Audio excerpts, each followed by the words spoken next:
How are we living creatures? This is the most consistent way to carry with jungle. I'm using BRIAR, like I usually do. She's definitely my best champion. First things first, you have to drop your self-ward. This will defend you from level 1 invades. People like Jax, but any champion in jungle can definitely go and try and mess with your level 1, steal your camp, and then you're behind for the rest of the game. And if you're someone that's swapping to Sweeper, you obviously lose nothing for this because the cooldown will be up in any relevant time.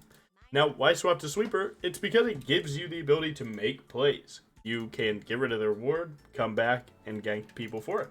You can stay with Yellow Trinket. It's completely fine to do that. Basically, Yellow Trinket gives you vision of their plays, and Red Trinket gives enemy team no vision of yours. So it's kind of two ways of doing something similar. End result is trying to not die to enemies while also killing them. So we are doing Raptor Start. Now, Raptor Start is one of the most broken things in jungle that you can do because of the fact that it gives you level 5, which is an inherent advantage to anyone that doesn't do it. So anyone that starts a buff, you're inherently 2 camps behind me, or at least the timer to do them. That's very important in jungle right now. Jungle is all about level advantage. Because lanes so quickly out-level you, being on a level playing field, or an even ground rather, can definitely go a long way. So we hit this full clear, starting with Raptor Scruggs, going to red, Wolves Gromp into buff. Why not do the buff, after Wolves? Why not go, Wolves Blue Gromp like you used to? Mostly just because you want your camps to spawn in a way that's beneficial for you. So I want my regular camps to spawn sooner because those are the ones that actually have a relevant, respawn time. Buffs are going to take 5 minutes. You're not going to see the end result of them. It just is what it is. So once you learn your full clear on your respective champion, go ahead and do that as fast as you can. As long as your full clear is complete before 3:30 when done perfectly, you can do this like it's nothing. And even people after is fine. You added, an element of uncertainty. That's okay. So why am I not looking for ganks in the early game? It's because we're trying to certify get level 4. Level 4 gives you a little bit of timer over laners, and it's very important for you to have that. Because if you have it over laners, you can catch laners to level 2 in random spots, like bot lanes, and level 3 solo lanes. So now that we completed the clear, we're going to aim for this crab. Now, if you're on this side of the map, you want to just sit here in the bush and actually wait and see. Does Jax come from left or right side? Who knows? So we're going to auto WQ like regular. Always save your defensive spell, whoever or whatever champ you're playing, just in case things get a little crazy. Now go for a damage gank mid here, just to get prio, but also because of the fact that you have nothing to do until your Raptors are up. So I'm going to save my... Oh, he's dead for that. I'm going to save my Q for the longest time, because I don't want to use movement towards them. Oh, this guy's cooked if he does this.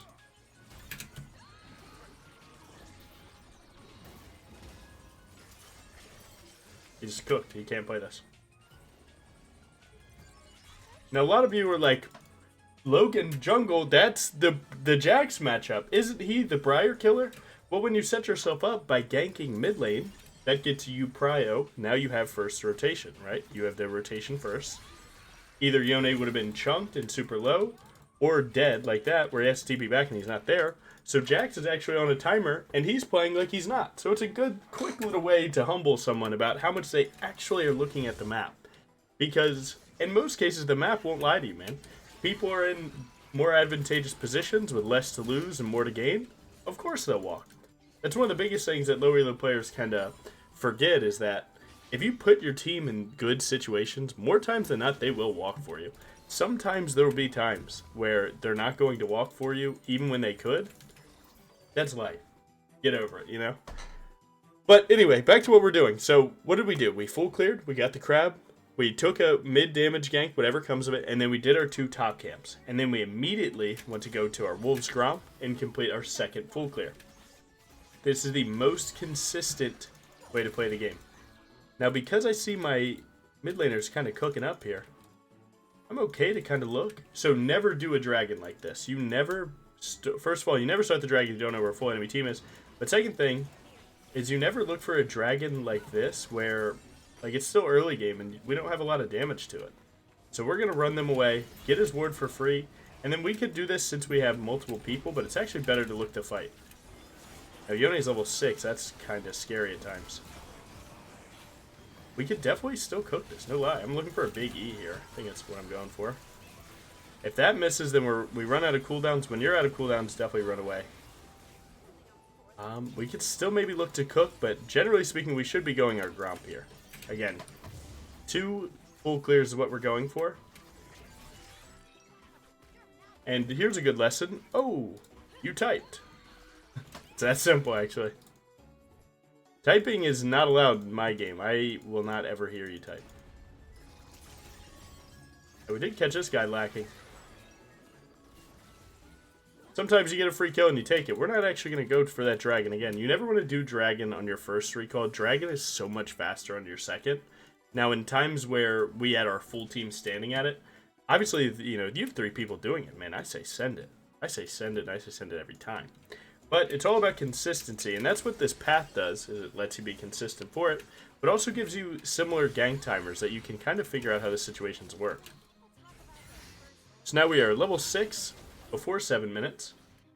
Ooh, how crazy does this look? And now, the point is, at second and third clear, your first full clear you can't change, right? You cannot change that. You must do it every time, no matter what. I'm actually going to flash into range here, just to make sure we kill him. Nice. Now, Jax could be on grubs, but the general rule of thumb is when I'm over 1k gold, I'm immediately going to hit that recall button. Unless it's realistic that I stay on the map for, you know, the next increment of my recall. So that would be the full item. But yeah, so your first full clear, never sway. Stick it. That level 4 is important. Also, confirming that level 5 is very important. Then you can start waning to more actual ganks and the essence of jungle a little bit more. It's important to kind of draw a line there. Mostly just because... Oh, let's see. Where are they at? I don't want to hop in here without Scion. Okay. Without Scion and Jax, they might be able to catch you lacking since I don't have flash. But yeah, you do not sway from your first clear. Your first clear giving you so much like level advantage over enemy jungler. It's really huge for the matchup. Now this guy, if he wants to ever QE like that, we're going to simply... Oh, good try. If he ever QEs, we're simply... Oh man, we're cooked.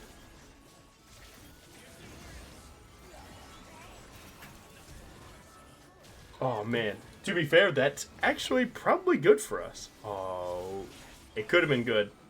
I'm not going to say this one's good. I think this one's cooked now. Good try. So yeah, the ganks, right. So now we're at a certain point where basically we just go back to full clearing. Whenever you get off center and you die like that, that's going to happen. You're going to have random deaths and random spots because you try to do an objective. Go right back to your game plan. Do not forget what you were doing last. That is the easiest way to troll your games, is to forget what you were going to do last. So if those grubs were for free, what would I have done if those grubs were free and I got them, all 3 of them, right? I would have went to my Krugs, I would have went straight down path again, and then played for the dragon. Being able to remember what you were doing last is important because it was what was most important for your game, and you died once. Now you need to get back on the horse. Right? You wouldn't, if you were getting back on the horse, you wouldn't, I don't know, man, you know, hold on to one leg and pray that you got to where you're going. Of course not, man. You get back on the saddle, right? One thing that's very important about League 2, and this is more of your mental, because a lot of you do struggle with your mental, is the fact that you're going to see negativity wherever you want to, okay? So because I just died there, I can see that negativity more. Oh my god, I just died there, and now I'm not hitting the dragon when my Cho'Gath just got ganked, and oh my god, man, this is just all, it's just all going to hell in a handbasket. Yeah, so choose positivity. How do you not think of stuff like that? Well, it's like it's the level of maybe. It's the art of the maybe, right? So like maybe that was the worst thing to happen to you, or maybe somehow you dying topside set up the map in a way that was actually good for you. Maybe because you died top, enemy bot lane flashes forward to try and kill your bot lane, and because of that, you're able to, you know, get an advantage that you can't always see it, but you might know that it's there if you went back and bot reviewed. But the idea is you don't always need to bot review if you just assume that something positive could have came from anything negative that happened, and to continue playing as hard as you can. So back to this, right? So you definitely want to save this person. So you're just going to slide the wall like regular. If they can keep aggro on the dragon, that's good. Oh my god. Nice, he's fine. Seems like he's maxing E2. That's right. We died topside. We cleared top down. We went to the dragon following that. Found enemy jungler lacking right there. It's important that I get my recall right now, just because it's a huge power spike. Now, their champions are pretty good, right? They have a fed Kaisa and a strong Yone. So this game definitely isn't free right now, but not a lot of games will be. A lot of games are going to be a fight, so just accept that. Now, when you look at crabs like this, you can also look at them like mini objectives where you got to check your prio, right? So we're pushed in mid and top here, so this is actually Jax's. Now, I can look to gank him here, sure. Now, luckily he was fighting when I walked over the ward, so he didn't get to see it. If he ults, he ults. I'm not going to flash in front of that, because me dying to stop Sion really doesn't matter that much. Now, again, Jax could be here this whole time, so you have to be very careful. I'm going to Q to that Rose, just so I don't get seen on that crab. He could actually be invading here, which he is. Now, one thing you got to do is look at your skirmish. Look at your 2v2. They have Yone Jax, who can just start walking at enemies. I have Nidalee, who wants to poke and then look for fights. So because of that, we actually fight a lot worse. I need to get to this fight ASAP, so I'm going to start walking over here. You got that. That's good. I'm going to ult this Yone just to make sure that I can follow through with him. Nice. Nid should have prepped spells on to where he's going. I can try and save her here. Oh, this looks cooked. Oh, just kidding. Now, Sion is a bit too troubling right now, so we'd have to kill Yone if anything good was to come of this. Oh, I thought he'd use that on me. Nice, good. He can't even Q this. Get out of here. Now, the problem is Jax is coming on recall. One thing you got to do, always look at them death timers, man, because they're still short. So if he just spawned, he's already running back there. So again, those aren't yours because you have no way to answer that Sion. Now, that's no reason to just do nothing and be upset about it, right? Go do something else. You know that he's probably going topside, but instead he goes bot side. Now, that's what we call a mistake, and the universe has an insane way of punishing you when you go for that bot gang. Because, well, if you look at it, right? He just died, and his bot lane got 2v2. Can you chill? The universe will humble you when you make a bad play, okay? So, I take that as a learning experience, right? If I see the universe hard punish me for something like that, I'm like, okay, I must have did something wrong there. And that's a me thing, admittedly. I try and show you guys it or tell you guys about it. Wow, Yone didn't step up there. So now Jax is probably going here again. I'm happy to walk because Cho'Gath is looking to get ult stacks. So let's go ahead and try and help my boy out here. One really important thing to do is, like, whenever you see your team going for a weird play, just check and see if they have ult. Good player. Tell me that wasn't skilled. Oh my god, their Jax went bot again. See, now this guy's getting awesome learning experiences because he's making a lot of misplays. This very well could be you guys, but if you think about the game plan, right? His game plan should be full clearing. So what did he do? He went, bot, died, and now he's trying to pick up the full clear again. But he kind of lost his timer on neutral objectives. You know, if at one point this neutral meant to you, very often you should stick with it. Now I'm going to check and see if I need to defend that. Okay, so he has TP. That means that he'll go. Now what's my game plan? Again, until their neutral is up, I'm going to keep full clearing. You need to always get back on the horse. So when I say get back on the horse, most of the time it's going to refer to your full clear. Having a game plan is one of the hardest things in League because oftentimes you can, you know, question if what you're doing is right by the, you know, results-based analysis of it, if it goes good or bad. But generally speaking, again, your camps are your farm, and you should always be looking for these things. He's going to go for the turret. I'm going to try and help that. As you can see, a lot of the things that happen here are pretty much just me reacting to the map. He's going to Q3 to go to her, probably. If he doesn't, my W will stay on him. Done Q3 once again. Now, he's actually just dead. There's nothing he can do. He's dead. That's it. Nice. Now, my full clear does matter, but when do I go for that dragon? Well, I would like to go for that dragon, but I see my team resetting. So I'm not going to force him into anything. Now, seeing that Jax is that low, I might have to get a little crazy on that.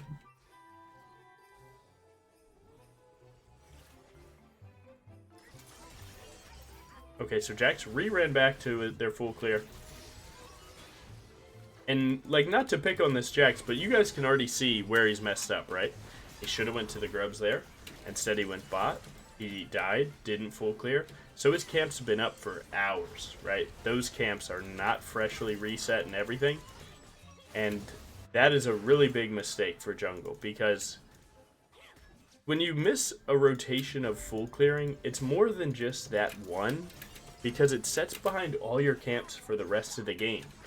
Every time that I full clear in the future, I'm going more and more ahead, because his are going to level up as they respawn, cool, but his had sat at a lower level for a long time, so, it affected him before that clear, during that one, and now after.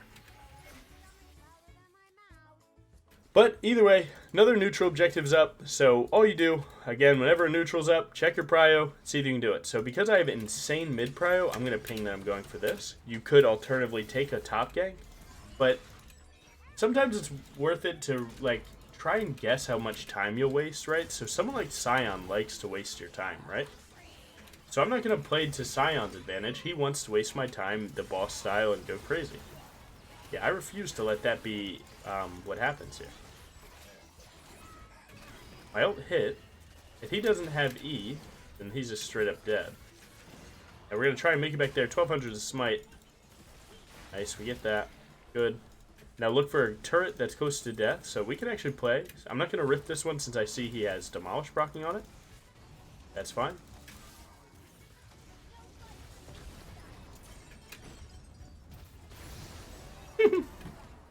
Got him. Okay, so when do you use Rift Herald? Rift Herald is all about getting tier 2s with it. If you can get a tier 2 with the Rift Herald, you're living the dream. The problem is turrets keep this right here. They reduce incoming damage by 80%, including true damage, when there's no minions around. So, you benefit from using this when minions are actually here. So, as you can see, my top laner pinged me for that. It's because he doesn't know. Dude, this game has a lot to it. Don't worry, I got that one. And maybe it's worth. This is greedy. You don't have to do this. And if they just kill this, life would suck a little bit, right? Bait him to think it's going toward them. He doesn't smite it. I practice this. Unfortunately, practice doesn't always make perfect. My bad. I wanted to hit the large W right there. You can just flash, but I'm going to be honest. Saving my flash for Otacon's probably better. But right there, man. Sometimes you get punished for greed. No big deal. I wanted to send it into this turret. Unfortunately, their jungler was right there answering between the turrets with smite. He won't always do that, right? He probably has 2 bot side camps up. But sometimes you're going to get punished. But that doesn't always mean don't go for it. League of Legends is a game played by human beings. And one of the biggest things that it's tough to explain to people my playstyle. My playstyle, and the playstyle that I think other players should use, rather, is one that leaves the ball in their court to mess up very often, and then I'm ready to punish them for it. So, something like that, I will go for plays like that, because if they don't punish me for that, it's pretty good. What did we lose for that? Sure, I lost a shutdown, and it was 600 gold. I'm only okay with doing plays like that when I understand what's actually risk. So, I know that this guy can't check me no matter what. Right? This guy can't do anything against me at all. It won't ever be close. And that 600 gold didn't change that. Oh.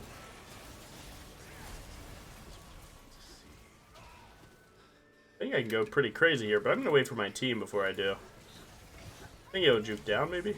No? We didn't get a fear onto Yone. I'm going to W towards the Kaisa like that. If Nami were to bubble, we would tap E like that. Basically meaning that she'll be close to us as we get out of the bubble.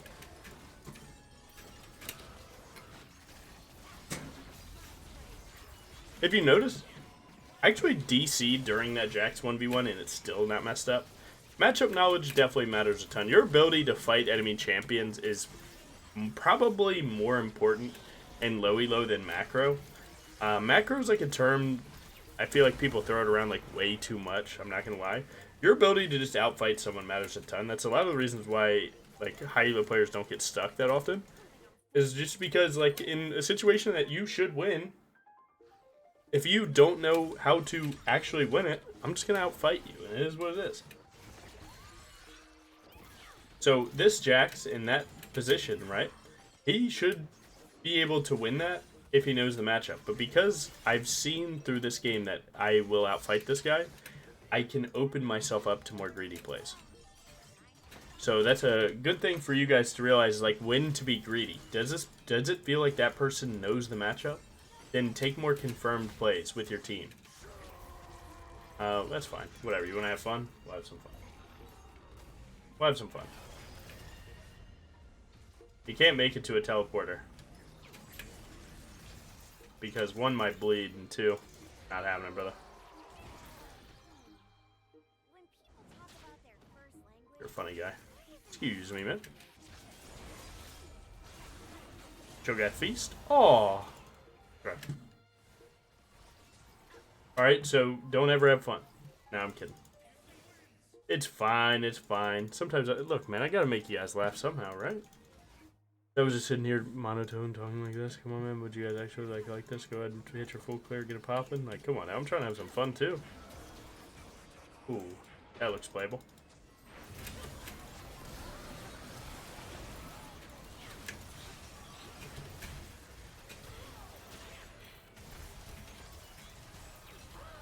Oh my god.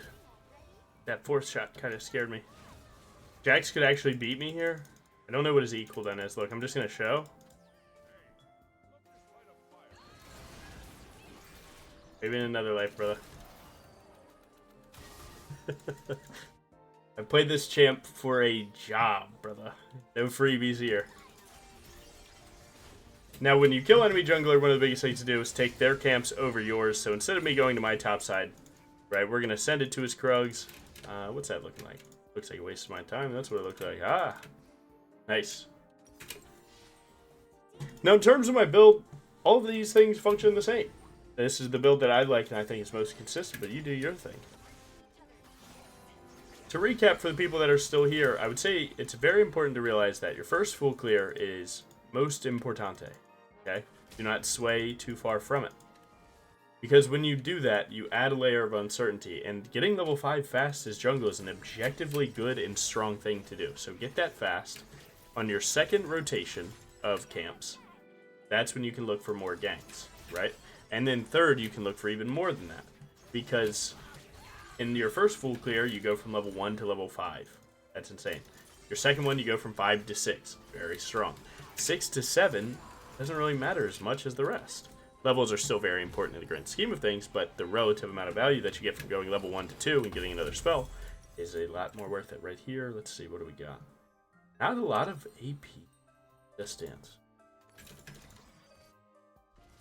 So yeah, that's kind of what a lot of low elo players are lacking, is you lack a level of, like, a level of urge to, like, get something accomplished, because you don't know what you need to be accomplishing. And the biggest thing to be accomplishing is just farming really well, and then looking for plays when you're not going to lose a lot for them. You know, how do you tell what you're going to lose a lot on? It's just by what do you have up, you know? Where's the enemy? And that's it. So yeah, your first clear, second clear, all three makes sense. And then you just rinse and repeat. Full clear, look for a gank. Full clear, look for a gank, and so on. Kill enemy jungler, look for a counter invade, counter jungle. When you're super fed, make any play that you want. He used E, so I'm going to chill. I'm fine here. I have Sundered Sky, so I'll heal up a ton. I'm going to Q someone else just to get the healing going. Look for E into the wall. Might be worth it. Flash out of that. Pray for my Triumph Field to save me. Sometimes you gotta get a little sick with it.